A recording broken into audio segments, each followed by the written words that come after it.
رمضان کا مہینہ رحمتوں اور برکتوں کا مہینہ ہوتا ہے، مگر ہر گھر میں سکون نہیں ہوتا۔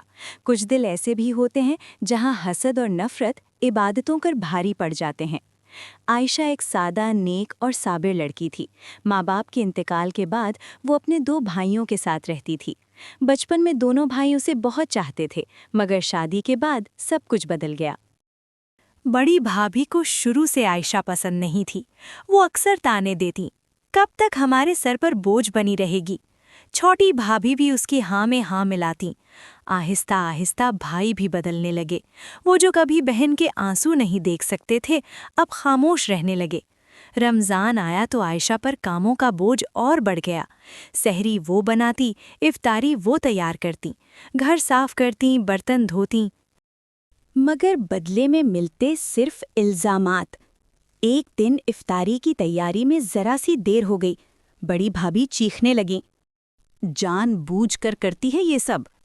بات بڑھتے بڑھتے بھائیوں تک پہنچی۔ بڑی بھابھی نے کہا، یا تو یہ گھر میں رہے گی یا میں۔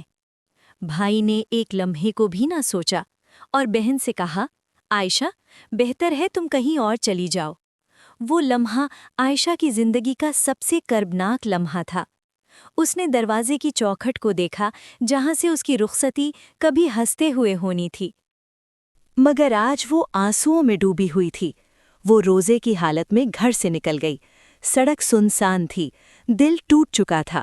وہ چلتی رہی اور اچانک ایک تیز رفتار گاڑی سے ٹکرا گئی۔ گاڑی کے مالک احمد تھے، ایک امیر، باوقار اور تعلیم یافتہ شخص۔ انہوں نے فوراً گاڑی روکی، عائشہ کو اسپتال پہنچایا۔ ہوش آیا تو عائشہ کی آنکھوں میں خوف تھا۔ احمد نے نرمی سے پوچھا، آپ کے گھر والوں کو اطلاع دوں؟ عائشہ خاموش ہو گئی، آنسو بہنے لگے۔ تب اس نے اپنی پوری کہانی سنا دی۔ احمد کی ماں ایک نیک دل خاتون تھیں۔ انہوں نے عائشہ کو اپنے گھر لے جانے کا مشورہ دیا۔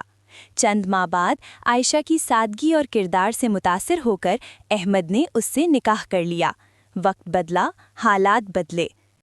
عائشہ نے تعلیم مکمل کی اور احمد کے بزنس میں ہاتھ بٹانے لگی۔ چند سالوں میں وہ کمپنی کی ڈائریکٹر بن گئی۔ ادھر اس کے بھائیوں کی زندگی میں آزمائشیں شروع ہو گئیں۔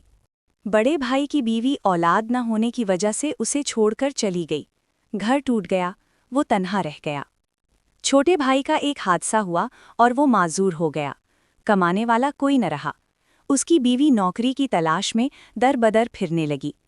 ایک دن وہ ایک بڑی کمپنی کے دفتر پہنچی۔ ریسپشن سے ہوتے ہوئے جب وہ مین کیبن میں داخل ہوئی تو اس کے قدم رک گئے۔ سامنے کرسی پر بیٹھی باس عائشہ تھی، وہی عائشہ جسے اس نے گھر سے نکلوایا تھا۔ بھابھی کے چہرے کا رنگ اڑ گیا۔ مجھے نوکری چاہیے، وہ بمشکل بول پائی۔ عائشہ کے ذہن میں ماضی کی ساری تصویریں گھوم گئی، مگر اس نے گہری سانس لی اور مسکرا دی۔ آپ کو نوکری مل جائے گی اور آپ کے شوہر کے علاج کا خرچ بھی کمپنی اٹھائے گی۔ بھابھی کی آنکھوں سے آنسو بہنے لگے، وہ شرمندہ تھیں۔ کچھ دن بعد عائشہ خود اپنے بھائیوں کے گھر گئی۔ معذور بھائی کے پاس بیٹھی، اس کا ہاتھ تھاما۔ بھائی، میں نے آپ کو معاف کر دیا۔ دونوں بھائی پھوٹ پھوٹ کر رو پڑے۔ انہوں نے اپنی غلطی تسلیم کی۔ عائشہ نے ان کے لیے چھوٹا کاروبار شروع کروایا، گھر کا خرچ سنبھالا، علاج کروایا، سب کو دوبارہ سنبھال لیا۔ اگلا رمضان آیا تو اسی گھر میں جہاں اسے نکالا گیا تھا، آج اس کے لیے عزت اور احترام تھا، اور عائشہ نے دل ہی دل میں کہا، یا اللہ، تو نے ثابت کر دیا کہ صبر کرنے والوں کو کبھی خالی ہاتھ نہیں لوٹاتا۔